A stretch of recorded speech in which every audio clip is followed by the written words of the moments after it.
You're watching Nightline with me, Zahir, Kelvin, Abdullah. The headlines. Israel strikes Iran in high-stakes retaliation. And National Service, or PLKN 3.0, to start in January 2025. The Iranian army on Saturday said 2 soldiers have been killed after Israel launched direct airstrikes against the country in a high-stakes retaliatory attack that brings the Middle East closer to a regional war that could draw in the U.S. The Zionist military launched several strikes on military bases in Iran at 2 a.m. local time, hitting about 20 sites over several hours in Ilam, Khuzestan and Tehran. Hours later, the military said it had completed the strikes and achieved its objectives. According to a military spokesman, if Iran carries out retaliatory strikes, Israel will be obligated to respond. Meanwhile, Iran's air defense headquarters in a statement confirmed that bases in the provinces of Ilam, Khuzestan and Tehran were hit, but the attacks were successfully countered and resulted in only limited damage. It added, though minor damages were caused in some areas and the extent of the incident is currently under investigation, local media said Iran also indicated its readiness to respond to any Israeli aggression, citing sources who said there is no doubt that Israel will face a proportional reaction for any action it takes. Meanwhile, news of Israel's retaliation strikes was met with a wide range of reactions by world leaders, some fearing regional escalation and others expressing support for the occupation. Saudi Arabia on Saturday condemned the military targeting Iran as a violation of its sovereignty and international laws, as the Ministry of Foreign Affairs urged all parties to exercise the utmost restraint and reduce escalation. In a statement, the ministry said the kingdom affirms its firm position in its rejection of the continued escalation in the region and the expansion of the conflict that threatens the security and stability of the countries and peoples of the region. Meanwhile, while delivering a press conference at the Commonwealth Heads of Government meeting in Samoa on Saturday, British Prime Minister Keir Starmer addressed the recent escalations in the Middle East. He reiterated that Israel had the right to defend itself and called on Iran to not retaliate, and added that the Israel-Palestinian conflict needed to de-escalate. Over in the U.S., a White House official said Israel's strikes on military sites in Iran appear to have been a targeted and proportional response to Tehran's earlier attacks with low risk of civilian harm.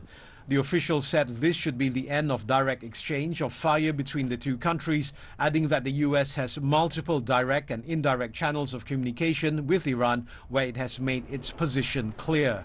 However, he also stressed that the U.S. did not participate in the operation and said it is their aim to accelerate diplomacy and de-escalate tensions in the Middle East region. Hours after the Israeli attack on Iran, Lebanon's Hezbollah on Saturday said that it launched a drone attack on an Israeli airbase south of Tel Aviv and targeted an intelligence headquarters in northern Israel. The group stated that it launched a squadron of assault drones on the Tel Nof airbase, claiming to have successfully hit the targets. It also claimed that it launched a rocket barrage on the Kiryat area north of Haifa and the border village of Aita al-Sha'ab. Meanwhile, over in Gaza, Zionist forces withdrew from a hospital complex in the northern region 1 day after storming it. According to medics, at least 44 of the facility's 70-member team had been detained by the army. But it later stated that the army had released 14 of them, including the hospital's director. Zionist military strikes on the towns of Jabalia, Beit Hanun and Beit Lahia in northern Gaza have so far killed around 800 people during a 3-week offensive.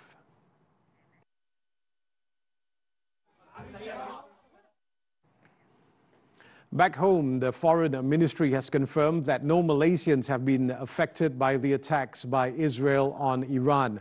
Wisma Putra stated that the Malaysian embassy in Tehran is closely monitoring the situation and reported that no Malaysians were in the areas that were struck on Saturday.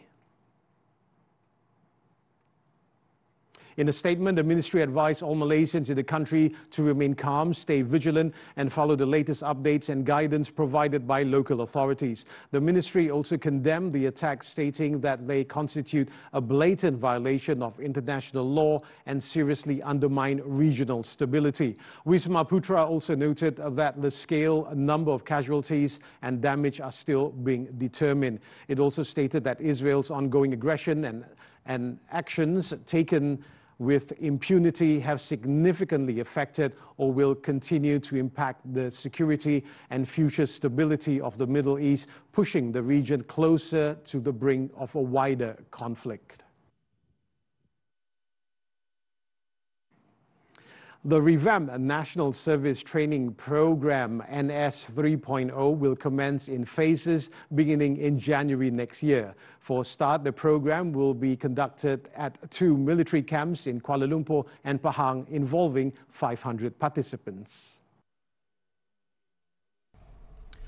Deputy Defence Minister Zahir stated on Saturday that for the first phase of NS 3.0, the government will implement the program on a smaller scale before expanding it to 13 other camps nationwide, with full implementation expected by 2026. He added that based on the original plan, NS 3.0 was supposed to start in the middle of next year. However, there is a need to implement it earlier. Bermula Januari kita dah akan mulakan proses untuk kita memulakan pengambilan PLKN yang pertama. Jadi jumlah yang Januari itu agak kecil dulu kerana kita akan berikan peningkatan pada bulan Jun. A total of 50 million ringgit has been allocated to implement NS 3.0. The program will involve participants aged 16 to 35 and will include several learning modules. In October last year, the government decided to revive the National Service Training Program, which was abolished in 2018, using a different training approach with young people undergoing training at military camps. Malaysia has expressed deep gratitude for Ethiopia's strong and unwavering support in its bid to become a BRICS partner. Prime Minister Datuk Seri Anwar Ibrahim highlighted that Ethiopia, as a BRICS member, has been pivotal in advancing Malaysia's application to join the bloc, which accounts for 1/5 of global trade. On behalf of the government, I must again express my profound appreciation and thanks, because even before my meeting him or even communicating with him, he was one of the pillars, important member of the original BRICS. They gave full, unequivocal support to Malaysia to be part of BRICS. Anwar said this during a joint press conference with Ethiopian Prime Minister Dr. Abiy Ahmed Ali at the Sri Perdana Complex in Putrajaya on Saturday. The press conference followed a bilateral meeting held as part of Abiy's 2-day maiden working visit to Malaysia. Anwar also noted that Ethiopia has achieved phenomenal growth over the years and has become an important partner for Malaysia on the African continent. Meanwhile, Abiy said both countries agreed to deepen collaboration across several key areas, including agriculture, industry, mining, trade and investment. There are plenty of opportunities from both sides. The discussion was very fruitful so as to enhance our cooperation in all sectors. And I take this opportunity to encourage Malaysian businesses to seize the opportunity in Ethiopia. On Thursday, Malaysia was officially recognized as one of 13 new partner countries in BRICS, an intergovernmental organization founded in 2009. Originally comprising Brazil, Russia, India and China, the grouping was established as a cooperation platform for emerging economies. South Africa joined the bloc in 2010 and it has expanded to include Iran, Egypt, Ethiopia and the United Arab Emirates. Earlier in the morning, Abiy was accorded an official welcoming ceremony at the Perdana Putra building. Anwar welcomed the arrival of his Ethiopian counterpart at the venue at 9:30 a.m. before the national anthems of both countries were played. Abiy then inspected the Guard of Honour mounted by 3 officers and 103 members of the 1st Battalion of the Royal Malay Regiment. Both Abe and Anwar then departed for Sri Perdana for a private meeting to discuss bilateral relations and exchange views on regional and international issues of mutual interest. For the record, Ethiopia was Malaysia's 26th largest trading partner in the African continent in 2023. Trade between Malaysia and Ethiopia was recorded at 446.8 million ringgit, with Malaysia's exports to Ethiopia amounting to 358.6 million ringgit. Communications Minister Fahmi Fadzil confirmed on Saturday that the Malaysian Communications and Multimedia Commission, MCMC, has received complaints regarding the presence of sexual grooming groups on social media platforms. He said the Commission is currently collaborating with Meta and the police to investigate the matter. MCMC ada memaklumkan bahawa mereka sedang bekerjasama dengan Meta dan juga PDRM khususnya di 11 untuk pertama mengesahkan grup tersebut, kedua mengenal pasti apakah aktiviti yang sedang berjalan dalam grup itu. Fahmi said this in response to concerns regarding various social media groups that appear to be engaging in child grooming activities. He explained that the police will identify ongoing activities within these groups and will take appropriate action if any wrongdoing is detected. Meanwhile, the MCMC will assist with data preservation and account profiling. The Health Ministry MOH will examine all factors, including potential legislative amendments to address concerns regarding the use of mental health as a defense in criminal cases. Its Minister, Datuk Seri Dr. Zulkifli Ahmad, stated that the issue would be further discussed at the Ministry's post-cabinet meeting and in consultation with its legal advisors. So it's still too early for any amendments of any laws. Ya. Tetapi pastinya kes ini adalah serius dan kami akan melihat daripada semua sisi, termasuklah akhirnya mungkin keperluan kepada kalau diperlukan pindaan atas undang-undang dan sebagainya. Dr. Zulkifli told this to reporters at a press conference in Kuala Lumpur on Saturday. This follows growing public concern that crimes committed by individuals supposedly with mental health issues could result in inadequate justice for victims and their families, as offenders might be deemed mentally unfit for prosecution. In Perak, a 24-year-old woman has been remanded for 7 days until Friday over the death of an elderly man at a supermarket in Klebang, Ipoh. District Police Chief Assistant Commissioner Abang Zainal Abidin Abang Ahmad said the case is being investigated under the Penal Code for murder. In a statement on Saturday, Abang Zainal Abidin said that the woman has no criminal record. He added that further investigations are ongoing to determine the motive and whether any other suspects are involved in the case. Authorities stated that they received a distress call on Friday evening about a man found unconscious at the entrance of the supermarket. Preliminary investigations revealed that the 64-year-old man had died with no visible injuries on his body. The suspect was arrested later the same day to assist in the investigation. The victim's body was sent to the Raja Permaisuri Bainon Hospital's forensic unit for post-mortem. In Pahang, a couple were killed while their son was severely injured when the multi-purpose vehicle MPV they were in collided with an excavator on Saturday. The family of 3 was travelling from Gambang to Kemaman when the 2 a.m. incident occurred near the Batu Sepuluh Royal Malaysia Air Force RMAF camp at Jalan Kuantan, Maran.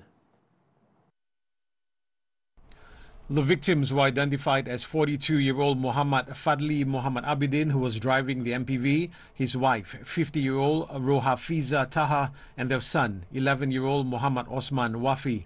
Kuantan Police Chief Assistant Commissioner Wan Zahari Wan Busu said that based on initial investigation, it is believed that Fadli had lost control of the MPV before crashing into the excavator parked on the road shoulder. The couple died on the spot while their son suffered serious head and facial injuries. Firefighters deployed to the scene had to use specialized tools to free the driver and front seat passenger who were pinned in their seats, while passers-by assisted in rescuing the couple's son from the wreckage. Both bodies and the injured victim were then taken to Tengku Ampuan Afzan Hospital in Kuantan. The couple were later laid to rest at the Kuala Kemaman Muslim Cemetery in Chukai, Terengganu at 6:15 p.m. on Saturday. The case is being investigated under the Road Transport Act. 9-man Kuching City stuns KL City. Football action from the Super League when we return. Sebuah program istimewa membantu penonton menyelesaikan pelbagai masalah yang dihadapi setiap minggu dengan bijak. Wow, janji berbaloi!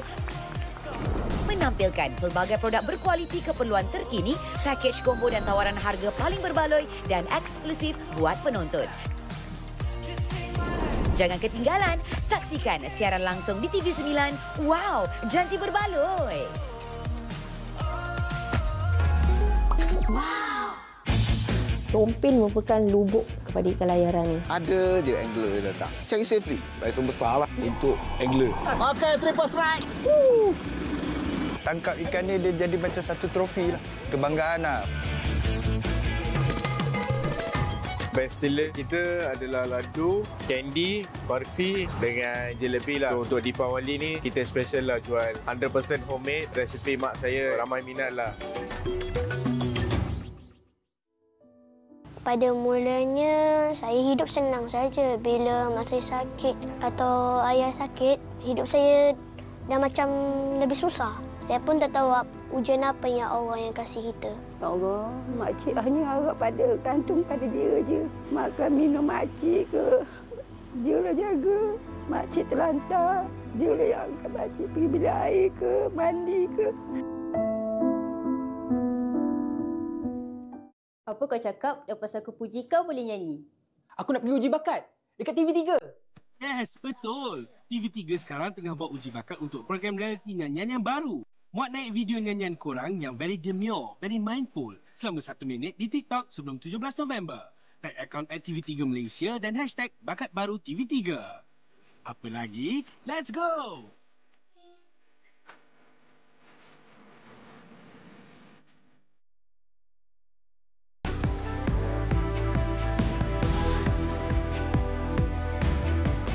Sports now, football, the Super League. 2 matches were played on Saturday. Perak FC and Terengganu FC shared the spoils in a 2-2 draw, while Kuching City FC secured 3 points after defeating Kuala Lumpur City FC 3-1.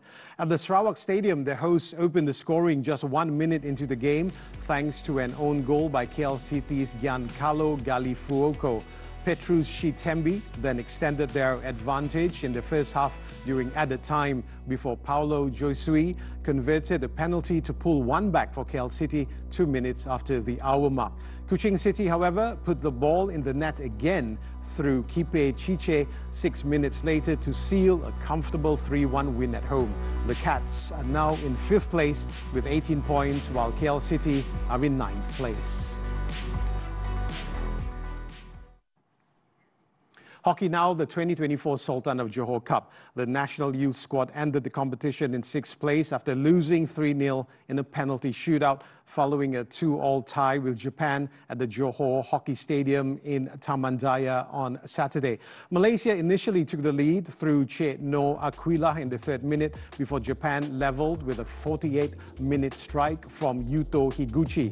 Haris Iskandar then restored Malaysia's lead 2 minutes later, but Jun Watanabe equalized with a penalty stroke in the 58th minute, sending the match into the shootout. In the penalty shootout, Japan converted through Yuto Higuchi, Jota Nakajima and Yamato Kawahara, while Malaysia's Haris Iskandar Osman, Cik No Aquila, Cik Khairulzi Anwar and Hanzalah Abdul Hadi failed to score from the spot.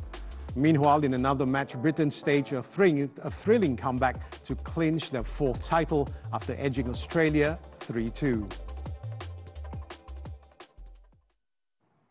On to golf, the 2024 Malaysia LPGA. Thai sensation Gino Titikul finished with a flurry to capture the third round lead at the Kuala Lumpur Golf and Country Club on Saturday. The resurgent former world number one ignited her round with an eagle 3 on the third hole, then collected 6 birdies to surge from 8 to 16 under for the championship. Titikul was joined atop the leaderboard by rising Korean star Ryu Hae-ran, who also went bogey-free in the third round 67, and China's world number 4, Yin Rioning. Meanwhile, home stars Mirabel Ting and Ashley Lau delivered a remarkable performance in the third round after the Sarawakian duo, representing Malaysia's finest in amateur and professional ranks respectively, mounted a thrilling charge up the leaderboard, positioning themselves within the top 12 for the final round. Mirabel showcased her talent against LPGA Tour elites with a stellar, bogey-free 8 under 64, the day's lowest score, propelling her to a share of 10th place at 10 under 206, just 6 shots behind the leaders. Olympian Ashley, on the other hand, carded a 6 under 66 to be joined 12, with 6 others with an overall score of 9 under 207. Moving on to MotoGP, the Thailand Grand Prix. Ducati's Ineos Bastianini won the sprint race on Saturday to claim his second sprint victory of the season ahead of World Championship leader Jorge Martin and defending champion Francesco Bagnaia. In sweltering conditions, the Italian capitalized on a scuffle between Martin and Bagnaia at the first corner to grab the lead of the race and went on to control it right to the checkered flag. He finished ahead of Ducati Pramac Martin, with the Spaniard surpassing Bagnaia in third, extending his overall lead in the standings to 22 points. 6-time world champion Marc Marquez faded from the podium battle after a bright start but took a comfortable 4th place, followed by his brother Alex in 5th. Another 25 points up for grabs in Sunday's race. Coming up after the break, 8 killed in Pakistan suicide bombing. Apa kau cakap lepas aku puji kau boleh nyanyi? Aku nak pergi uji bakat dekat TV3. Yes, betul. TV3 sekarang tengah buat uji bakat untuk program realiti nyanyian yang baru. Muat naik video nyanyian korang yang very demure, very mindful selama 1 minit di TikTok sebelum 17 November. Tag akaun @TV3 Malaysia dan hashtag Bakat Baru TV3. Apa lagi? Let's go!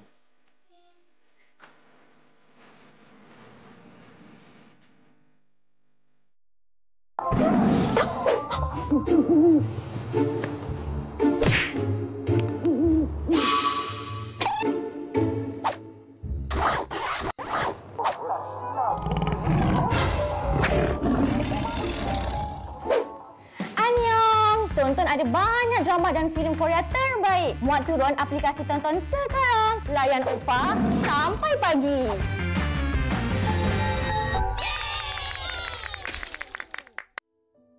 Pada mulanya, saya hidup senang saja. Bila masa sakit atau ayah sakit, hidup saya dah macam lebih susah. Saya pun tak tahu ujian apa yang Allah yang kasih kita. Ya Allah, makcik hanya harap pada gantung pada dia je. Makan minum makcik ke, dia lah jaga. Makcik terlantar, dia lah yang angkat makcik pergi bilik air ke, mandi ke.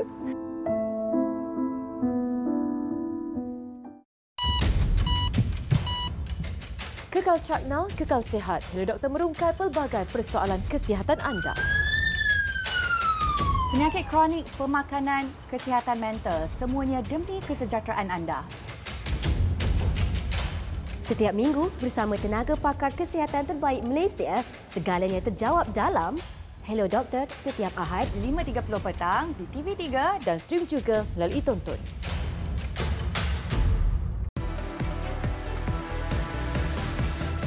Welcome back. Kamala Harris and Donald Trump centered their attention on Texas on Friday, with both presidential candidates holding events there. In appearances on opposite sides of the staunchly Republican state, the nominees set out their contrasting visions for the country. with the content of their pitches underlining recent polling data which shows the gender gap among voters widening to historic levels. Kamala Harris took a detour from barnstorming the battleground states that will decide November's election with stops in Texas, a conservative state that was the first to implement a near-total abortion ban. During the event, Harris spoke about the danger former President Trump and Republicans could present to abortion rights across the country if he's elected, and was joined by women who have suffered after Texas anti-abortion regulations were passed and their family members. Also on stage was superstar singer Beyonce, who took the stage for Kamala Harris not to sing, but to offer her first public political appearance for this election cycle and at a crucial moment for the Democratic presidential candidate. In the meantime, many of Donald Trump's supporters left the Michigan rally before he arrived after the former president kept them waiting for 3 hours to tape a popular podcast interview. Trump apologized to the crowd for the delay, which he blamed on an interview with Joe Rogan, the nation's most listened to podcaster and an influential voice with younger male voters that Trump is aggressively courting. Trump also repeatedly mocked his opponent's rally in Houston. In reference to the ongoing conflict in Israel and the Middle East, he told the Michigan crowd that there is a war going on, but Kamala is at a dance party with Beyonce. At least 8 people were killed and 5 injured after a suicide bomb detonated at a checkpoint in western Pakistan on Saturday.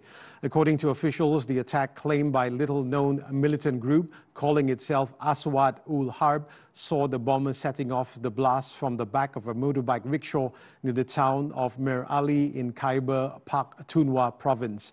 The attack near the border with Afghanistan also saw 4 police officers killed alongside 2 members of a state paramilitary force, as well as 2 civilians. Pakistan has seen an increase in militancy since the Afghan Taliban returned to power in 2021, with Islamabad claiming hostile groups are now using the neighboring country for shelter. Over in Australia, at least 3 people were killed after 2 light planes collided in mid-air before crashing in Sydney's southwest on Saturday. It was reported that emergency crews were called to Bellimbla Park, approximately 65 kilometers southwest of central Sydney, just before midday, following reports that 2 aircraft had collided and crashed. According to the Australian Transport Safety Bureau, the aircraft involved in the collision were a Jabiru and a Cessna 182. Authorities confirm that 3 men were found dead at the scene. The cause of the crash is under investigation. Rescuers in the northern Philippines on Saturday raced to reach people still stranded in areas made inaccessible by flooding from tropical storm Trami, which has displaced nearly 500,000 people and killed at least 87 others.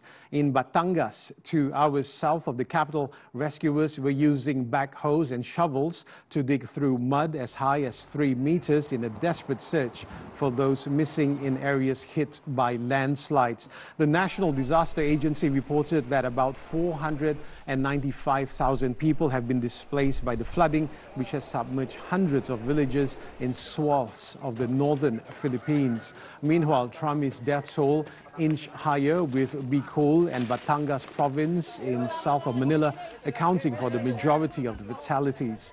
Police have so far recorded 31 deaths in Bicol, mostly due to drowning, while the number of confirmed dead in Batangas stood at 51, with at least 22 others missing. 5 more deaths have been confirmed in other provinces, bringing the total to 87.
As Nightline draws to a close of this time around, let's take a look at the Belgium Planck-Kandel Zoo, which was crawling with dragons, trolls and elves as a winter light show called Dragons of the North opened to the public. With that, I'm Zahir, Kelvin, Abdullah. Thank you for tuning in and enjoy the rest of your weekend.